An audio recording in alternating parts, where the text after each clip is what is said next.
Saludos, buenas noches, bienvenidos a Secuencias en 24, el programa de cine del canal 24 Horas. De vez en cuando nos gusta salir al espacio, buscar el relax en la galaxia y adentrarnos en las inmensidades del universo. Y hoy queremos hacer un homenaje a todos esos astronautas que lo han pasado bien o mal en el espacio y son astronautas de cine que queremos hoy recordar con un aspirante astronauta. Martín Sierra es hijo de Javier Sierra, pero ya vuela solo, y nunca mejor dicho. Martín, gracias por estar aquí. Muchas gracias por invitarme, Moisés. Y dirán, ¿qué hace este chico tan joven? Bueno, pues este hombre dentro de poco va a ser astronauta real, profesional. De hecho, has estado ya en la NASA Space Camp. Sí. Bueno, allí te has ejercitado y ya en breve te veremos en el espacio, ¿o no? Bueno, todavía para eso queda un poquito, pero hasta entonces tenemos mucho de lo que hablar. Bueno, pocos invitados tenemos que hayan estado en la NASA como tú. Y vamos a hablar hoy de películas con un protagonista especial, el astronauta. El astronauta es que es una figura importantísima dentro, no solo del cine, pero de la historia del siglo XX. Es el gran avance que tiene la humanidad en los últimos 100 años y merece un buen puesto. Y además hay películas muy interesantes. Guillermo Balmori, buenas noches. ¿Qué tal? Bueno, ahí además hemos traído curiosidades, ¿no? Hay las típicas películas que todo el mundo recuerda del espacio, pero hemos traído muchas curiosidades. Decía lo del avance, que me ha hecho gracia del ser humano, es verdad, y el gran avance en el mundo del entretenimiento y de la cultura ha sido el cine en este siglo, ¿no? Yo siempre he dicho que nunca nadie pudo pagar por tan poquito dinero, pudo asistir a espectáculos tan enormes, ¿no? Y una de esas cosas que ha podido dar el cine es ver al principio viajes espaciales que cuando no se había ido todavía, se había salido de la Tierra y se imaginaban, con algunas torpezas me imagino, y luego pues todo eso ya más apoyado en la técnica, en la ciencia, y bueno, después de que el hombre pisó la Luna, pues con otro tipo de conocimientos. Y además, Guillermo, la imagen de Méliès con la fíjate, Luna. exacto. Y ese... la primera película famosa casi, ¿no? es El viaje a la Luna, que tenía, por cierto, no sé si lo sabéis, la coloreó Méliès y a mano, y la bandera que aparece cuando el séquito que despide al cohete es la bandera española. La que bueno, el sitio desde donde se lanza, se supone, aquella bala que va hacia la Luna, es Florida, es donde ahora mismo está el Cabo Cañaveral, desde donde se lanzan los cohetes para ir a la Luna. Es que está todo estaba enlazado para venir al Secuencia en el 24 para hablar de Julio Verne lo clavó. Y de astronautas.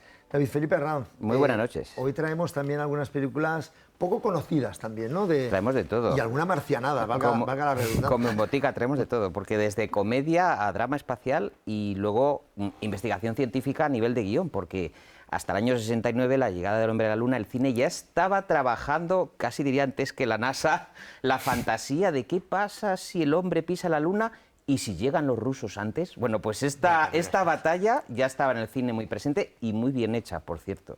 Bueno, no vamos a hablar tanto de misiones espaciales como de la figura de ese hombre, de ese ser que muchas veces se ha encontrado solo. Y no solamente en la Luna, también en Marte. Hace poco Ridley Scott nos ofreció The Martian, Marte, con Matt Damon, una película que planteaba qué pasa si dejamos a un hombre que creemos que está muerto y está en Marte buscándose la vida literalmente, ¿no? Martian es una película además que en cierto modo es premonitora de lo que está por venir todavía. Todavía no hemos dado ese salto hasta llegar al planeta Marte, pero sí que sabemos que cuando lleguemos el viaje dura 6 meses, no podemos ir y volver como hacíamos a la Luna en 3 días. Necesitamos establecernos allí y aprender a vivir allí con los recursos que hay allí. Entonces, literalmente a plantar lechuga. Claro, a plantar patatas. Lo que aparece en la película, las patatas, es algo que realmente puede que dentro de un futuro no tan lejano pueda pasar en la realidad. Bueno, una película muy interesante con Matt Damon, que se llevó el Globo de Oro, además de Mejor Película, y que planteaba bueno, sobre todo en la estética, ¿no? Porque claro, nos estamos imaginando cómo era Marte en esos momentos. Esa es una de las películas que abre esta... no sé, secuencia de secuencias en torno a la figura del astronauta, y hay un actor que nos encanta, que es Jerry Lewis, que también ha probado a hacer de astronauta. A ver, he traído esta joyita que es poco conocida, es de Gordon Douglas, que es un chalado en órbita, porque ellos ya en los años 60 decían que iba a haber unas bases lunares, una de los rusos y otra de los estadounidenses. Total, que lo que plantea la película es, vamos a ver, ¿qué convivencia se produce entre hombres y mujeres y otras especies dentro de estas estaciones espaciales? Bueno, como los estadounidenses son muy conservadores, mandan a Jerry Lewis para asegurarse de que la gente se casa. porque claro, ahí con tanta convivencia el roce hace el cariño. Mientras que los rusos, como tienen una mentalidad soviética, pues son partidarios del amor libre. Y entonces los estadounidenses les tienen mucha envidia, porque nosotros tenemos que pasar por el vicario y en cambio los rusos están todo el día de fiesta. Es una película muy divertida, muy avanzada para la época, donde Gordon Douglas le lee la cartilla a la NASA diciendo: eso de que los astronautas, en fin, tengan que ser puretas, está muy feo, porque además, también tienen sus necesidades amorosas. Supongo también, David, Guillermo y Martín, había que aprovechar el tirón de Jerry Lewis. Hombre, claro. Que, como los grandes actores de todos los países, se les aprovechaba en todos lados. Sí, claro. Luego veremos a Tony LeBlanc haciendo de astronauta. No mandaron a los hermanos Marx, que tenían que haberlos mandado también en una película. Se hubieran quedado allí, Bueno, hubieran liado. eran marcianos La que ellos. hubieran liado. Bueno, hay esta película tan interesante que nuestro amigo Javier Iriarte nos ha ofrecido para mostrarla, que es La mujer en la luna. Fritz Lang también se adentró en la posibilidad de ir a la luna. ¿En qué año, Guillermo? 1929, fíjate, el cine, ya había empezado el cine hablado, pero esta película está bien a la frontera del cine hablado por el mudo. Esta película es muda. Es la primera vez en la historia del cine en la cual se plantean hacer una película, digamos, con astronautas o una expedición lunar, con parámetros serios, es decir, hablando con científicos, hablando con especialistas, con catedráticos, que les digan cómo podría ser, hipotéticamente, una llegada a la luna, puesto que evidentemente el hombre no había llegado todavía a la luna. Y les interesa una teoría que había entonces, que es la otra cara de la luna. Es decir, ellos pensaban que en la otra cara de la luna había oxígeno. Sí, ha sido un misterio, había, sí, sí. La cara oculta. Y ellos juegan con esa teoría en la película. Fíjate que se llama La mujer en la luna, es decir, la primera persona que llega no es un hombre, es una mujer, aunque sí que es verdad que es un equipo de gente la que llega. Y bueno, a nivel digamos, científico tiene esa virtud. Garci nos contó una vez en este programa que la cuenta atrás figura de esta película. Esta película es la que hace que esa cuenta atrás se utilice luego en realidad. Y a nivel estético, a nivel cinematográfico, es una película que costó $500 million de la época, de 1929. Estuvo un año en preproducción. Querían haber hecho un cohete de verdad para verla, al final no les dio tiempo, pero todo lo que es Fritz Lang, toda la estética de Fritz Lang siempre parece moderna, aunque sea tan antigua, pero siempre sigue pareciendo moderna y sorprendente. Es siempre impactante, es maravilloso. Es que en estos años 20 es cuando empieza la protocarrera espacial, porque Robert Goddard en el 1921 lanza el primer cohete de combustible líquido. Hasta ese momento los cohetes eran de pólvora y parecían más balas que cohetes. Y es en este momento en el que se da el salto y empieza la mecánica y la ingeniería de cohetes tal y como la conocemos hoy en día y que seguimos utilizando hoy en día. Y es muy interesante que lo pudiera ver una mujer, que es Thea von Harburg, que es la que se da cuenta y escribe el texto. O sea que... Y luego, es La mujer en la luna escrito por una mujer. Escrito por una mujer. Que es un aspecto que en 1920 y pico se utilizaba poco. Bueno, hemos querido traer una película que también recomendaba Martín, que es Moon, Luna. Tiene dos particularidades, una que está dirigida por el hijo de David Bowie, una de las poquitas películas que ha dirigido Duncan Jones, y sobre todo el planteamiento. Un astronauta se queda en la Luna mientras está en una excavación minera y cuando su contrato está a punto de expirar hay un terrible secreto. Una de las curiosidades de esta película es que, como tiene pocos efectos especiales, supongo también por el tema presupuestario, la hace creíble y se condensa más en el drama humano, ¿verdad? Sí. Y Moon, la particularidad que tiene con el tema minero es que en ese año habíamos descubierto, gracias a las sondas que teníamos en la Luna, que en el polo sur de la Luna hay agua, hay hielo subterráneo. Y claro, la única forma que tenemos ahora mismo de acceder a esos recursos que son necesarios para todo es a través de la minería. Y empieza con ese debate que a mí me parece precioso. Un debate interesante y una película a revalorizar porque es muy interesante, poco conocida, sobre todo Sam Rockwell está fantástico y bueno, hemos querido traerla con nuestro joven astronauta, que luego nos comentarás cómo se vive todas las pruebas de ingravidez que has vivido en el Space Camp. El primer hombre, The First Man, es una película muy interesante de Ryan Gosling y basado en un hecho real. Muy interesante porque es la biografía de Neil Armstrong. Neil Armstrong, que es el primer hombre que pone el pie en la Luna, pero el valor que tiene First Man, más que lo que todos conocemos de la misión Apolo 11 y llegar a la Luna por primera vez, es toda la carrera de fondo que hay por detrás. Incluso antes de llegar a convertirse en astronauta, estos pilotos, casi todos los astronautas eran pilotos, se subían dentro de máquinas que no sabían si iban a funcionar, si iban a estallar, si iban a explotar. Eran pilotos de prueba. El hombre bala, un poco. El hombre bala, claro. De hecho, Neil Armstrong, en la secuencia inicial de First Man, se monta en el avión X-15. El avión X-15, que es el primer avión cohete que era capaz de llegar a Mach 4, a 4 veces la velocidad del sonido, y que la particularidad que tiene es que era capaz de superar la línea de Kármán y llegar al espacio, volar en un avión al espacio. Eso, en cuanto a la técnica, era algo que no se creía posible. Y además es una película que está muy bien hecha, tiene una banda sonora que ganó el Globo de Oro y que recomendamos que vean porque le da una credibilidad Ryan Gosling a la figura de Neil Armstrong que todos conocemos. Claro, muchas de estas películas, David, Guillermo y Martín, conocemos la historia espacial a posteriori, pero fue complicado para Neil Armstrong. Es muy seria la película de todas formas. Un aspecto que sí que hay otros filmes que reflejan mejor es el aspecto humano que tenían los astronautas.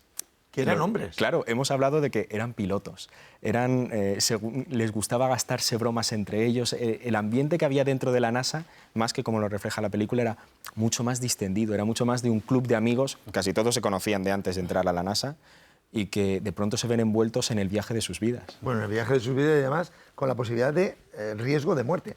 Hablabas de una película llamada X-15. Es que fíjate. Claro. Richard Donner, famosísimo. Bueno, la primera peli de Richard Donner es la construcción de este X-15. En el reparto están pues Brad Dexter, Charles Bronson, es la época de los Siete Magníficos. Y aquí lo que interesa es cómo las fuerzas militares, el ejército y la NASA trabajan codo con codo, es decir, hay una colaboración institucional muy grande. Y esa fuerza del X-15 consiste en ser un avión de gran propulsión y poder orbitar. Son los primeros vuelos orbitales que se hacen, ¿no?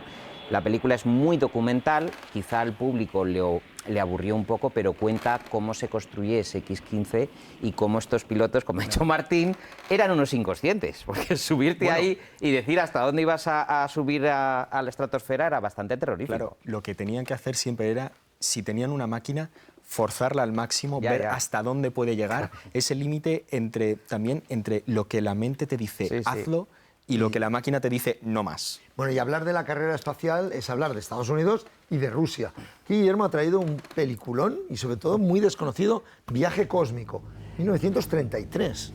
36, 36, correcto.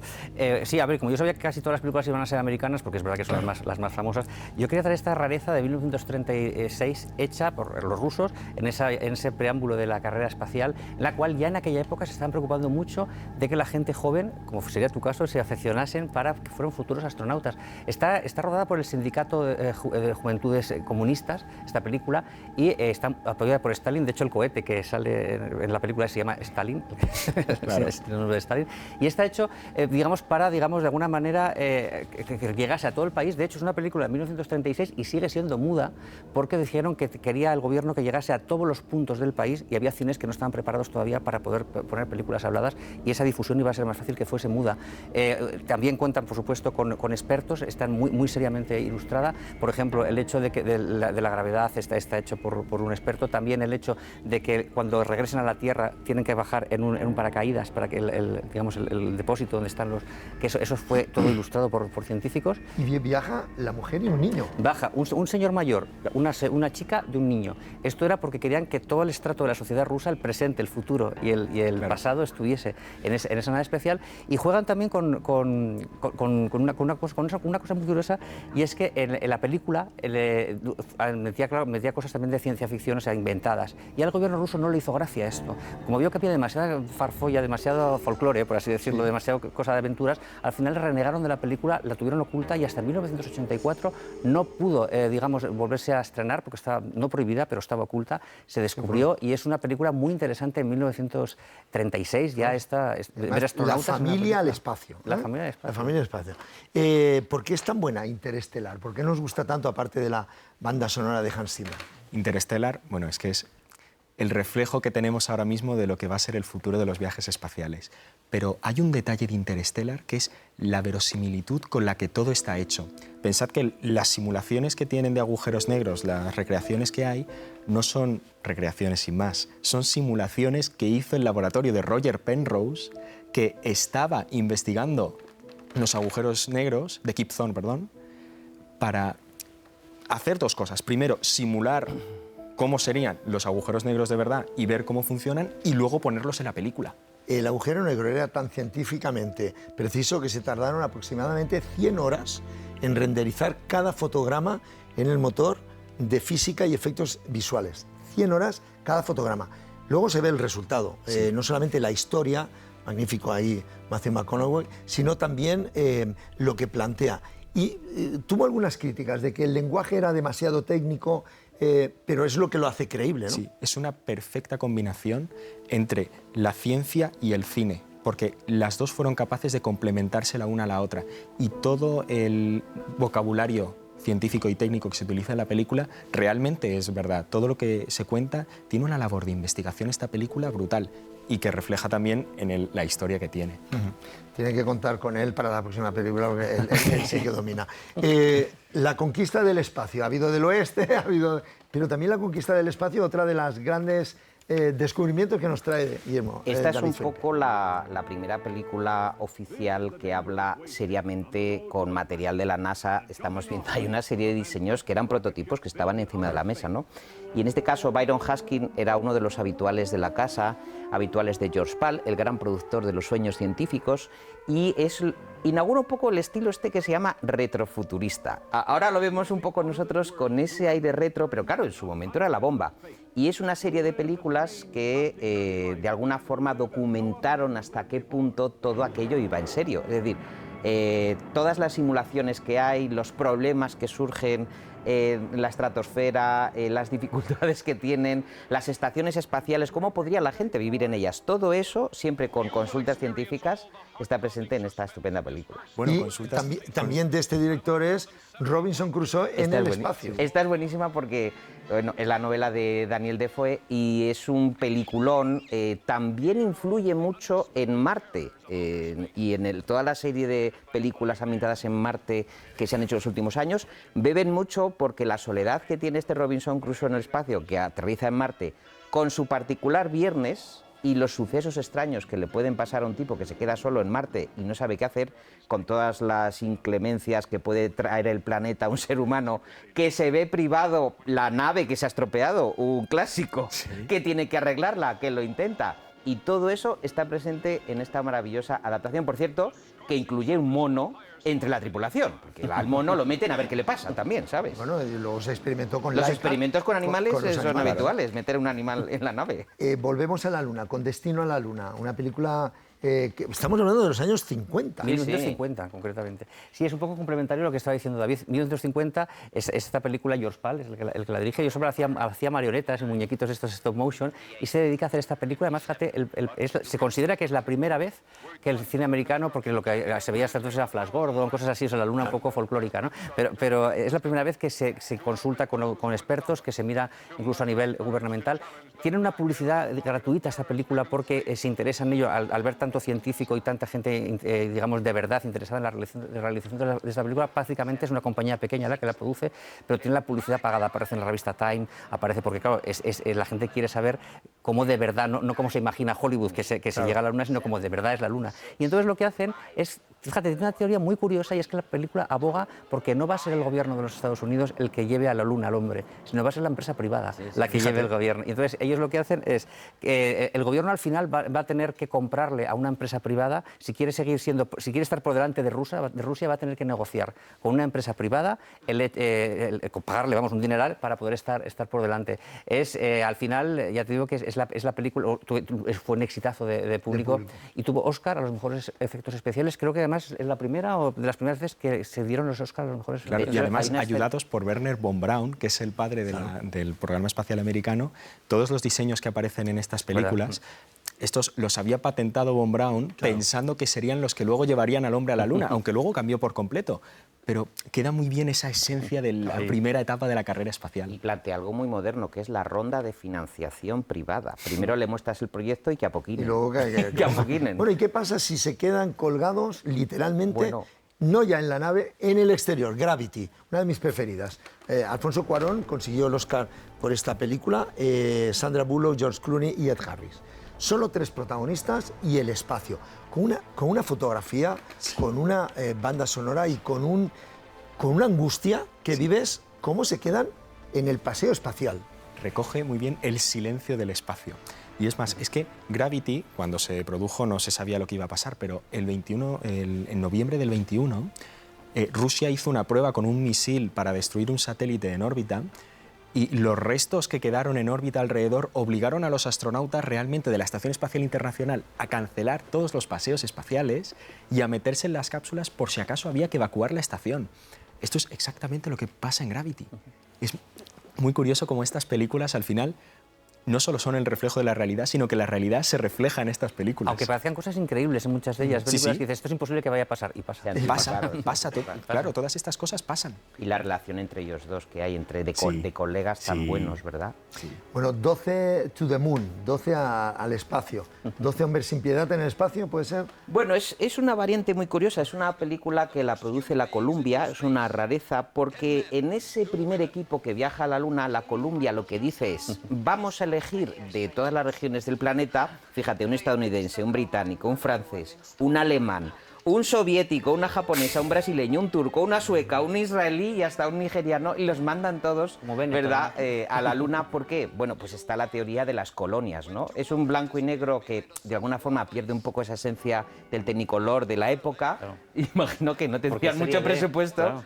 Pero lo interesante es cómo pueden convivir tantas etnias y tantas gentes de países distintos y de ideología a veces opuesta. Hay, por supuesto, una pareja de éxito que es la del nigeriano, me parece, con la sueca, que es un bombazo.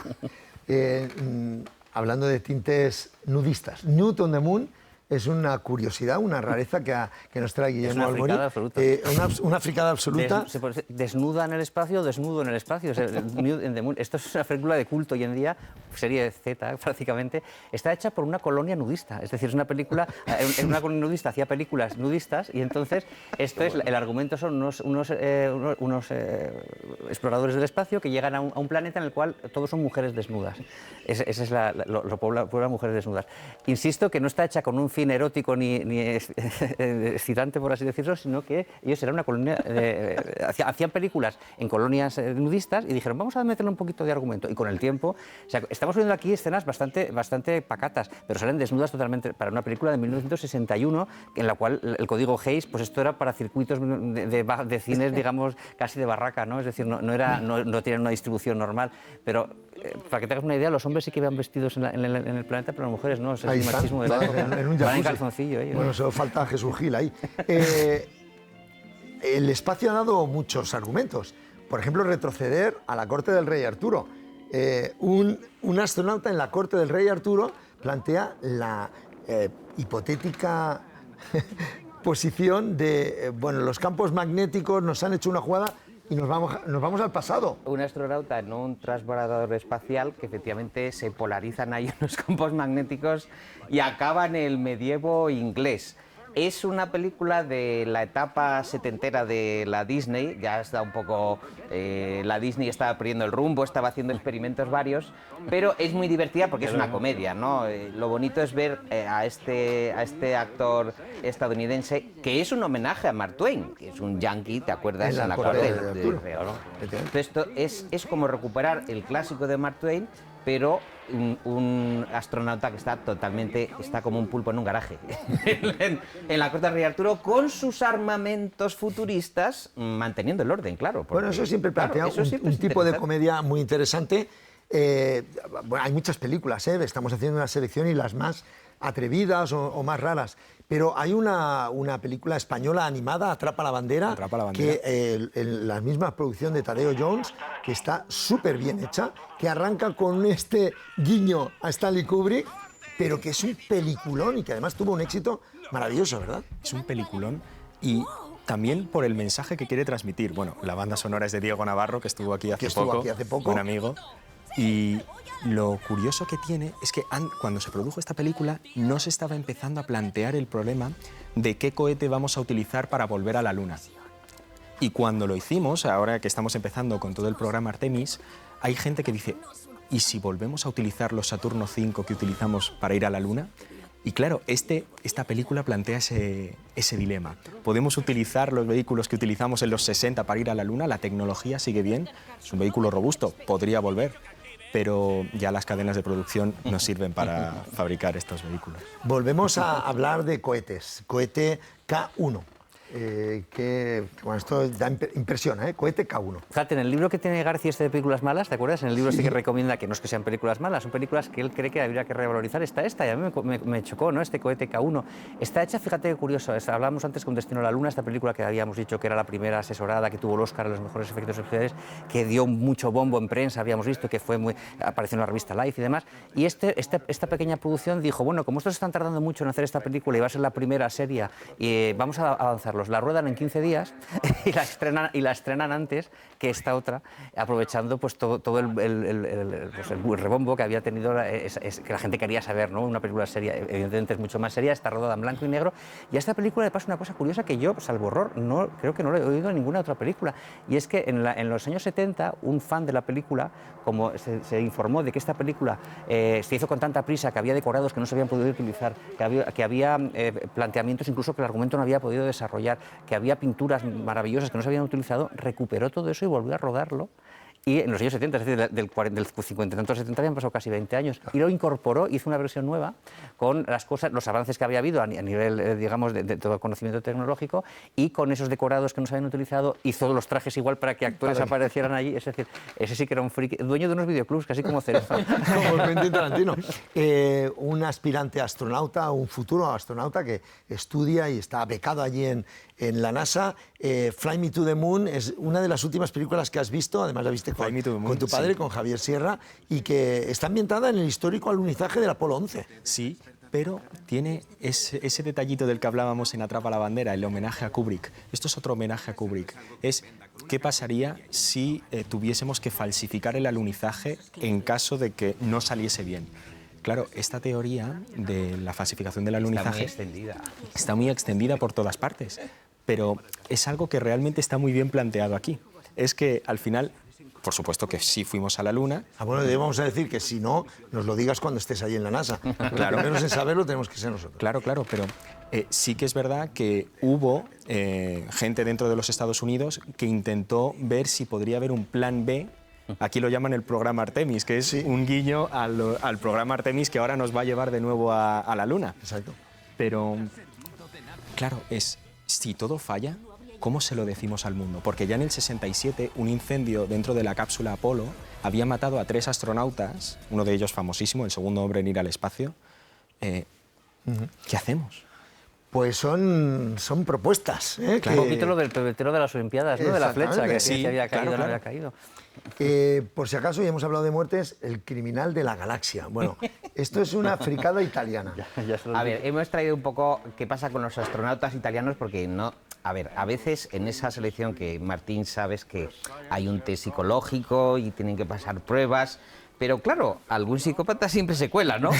Y en este caso la película es muy divertida porque mandan a Franco Nero a poner un poco de orden en esa estación espacial, porque claro, ahí ocurre de todo. Es un poco la madre de estos astronautas obligados a convivir durante meses que pierden los nervios. Y entonces tienen que mandar a ese equipo de rescate para que pegue 4 tiros láser en este caso. Eso es algo que está muy ahora mismo en el tema de las misiones a Marte, porque si vamos a mandar a gente que tiene que estar 6 meses confinada en una nave espacial, y tiene que ir mucha gente para que no vayan los 3 del Apolo, hay que mandar a un psicólogo. Y claro, si el psicólogo se vuelve loco, ¿quién cura al psicólogo? Es interesante esta peli también porque entre los experimentos que están haciendo estos astronautas que están perdiendo el juicio está crear clones humanos. Claro. Fíjate el año que estaban ya en esas, que la única forma de crear clones humanos era en una estación espacial lejos de la Tierra para que la gente no lo viera. Claro. O sea, muy interesante. Se nos acaba el tiempo, tenemos muchas más películas, queda para una segunda ocasión, pero hemos dejado para el final a nuestro astronauta, a Tony LeBlanc. En vez de la NASA era la Sana. Y está rodeado de algunos de los mejores de la época. Saza Tornil, está también López ahí... exacto, está López Vázquez, Francisco Cano... Rafael Alonso. Grandes actores del momento, aprovechando el tirón con una película que es un clásico. Yo te voy a decir una cosa. La he visto para hacer el programa, me ha parecido impresionante Es una obra maestra de Javier Aguirre, que es, yo creo, de los mejores cineastas de nuestra historia. Está tan bien documentada que lo que plantea es que un discípulo de von Braun lo secuestran, lo llevan a este pueblo y pone en marcha un cohete. Minglanillas. Sí, Minglanillas. sí. Pero que lo mejor de todo es que el cohete, que se supone que va para la Luna y dice Tony Blanc, ¡ya veo el asteroide! Y resulta que aterriza en medio de unos estudios de rodaje del antiguo oeste. Y es muy divertido. Ahí va a plantar la bandera. ¿Quién ha dicho Pero- que no? El cine patrio en esos momentos estaba muy bien representado. Eso surge, claro, estas películas todas surgen del arraigo que tiene la sociedad española con el tema del programa Apolo, porque aquí teníamos las estaciones de seguimiento que captaban la señal que venía desde la Luna. De hecho, las primeras personas que escucharon a Neil Armstrong decir, Houston, hemos alunizado, son gente de la estación de Fresnedillas de la Oliva antes de que la señal se rebotase a Houston. Los primeros aquí. Claro, Sí, sí, sí. y los astronautas, una de las primeras paradas que hicieron en su gira después de la misión, los del Apolo 11, fue en España y a dejarle flores a Colón y a visitar Fresnedillas de la Oliva. Claro. Y por eso tenemos Claro. aquí en Secuencias a un astronauta español. Bueno. Martín Sierra, muchísimas gracias por... Bueno, hemos pasado media hora en el espacio con películas, algunas a revalorizar, otras ya son clásicos, nos hemos dejado muchas. otras a también. olvidar también. Y otras a olvidar. ¿Sabes lo bonito del espacio? Que es, con todas estas películas, no hace falta inventarse ni hacer CGI. Con utilizar las imágenes originales Ya lo tienes. en todas estas películas, ya tienes la mitad de la película. Es tan impresionante que es así. El hombre en la luna y el astronauta en Secuencias en 24. Aquí está. Gracias, Martín Sierra, por acompañarnos. Te esperamos pronto y, sobre todo, mucha suerte, ahora hablando en serio, en tu futuro, en tu carrera espacial. Y nos tienes que dar una entrevista cuando estés en el espacio, un Secuencias directo, un directo aquí con No lo nosotros. dudes, si no nos vamos todos. Y si no, nos vamos todos, hacemos el programa. Muchas Guillermo gracias. Almori, buenas noches. Buenas noches. Gracias, David Muy Felipe buenas Arranz. noches. Espero que hayan disfrutado. Vean estas películas, porque son todas tienen algo de atractivo. La semana que viene, más cine aquí en Canal 24 Horas, en Secuencias. Les dejamos con algunas imágenes bonitas del espacio y la música de Gravity. Houston, we have a problem.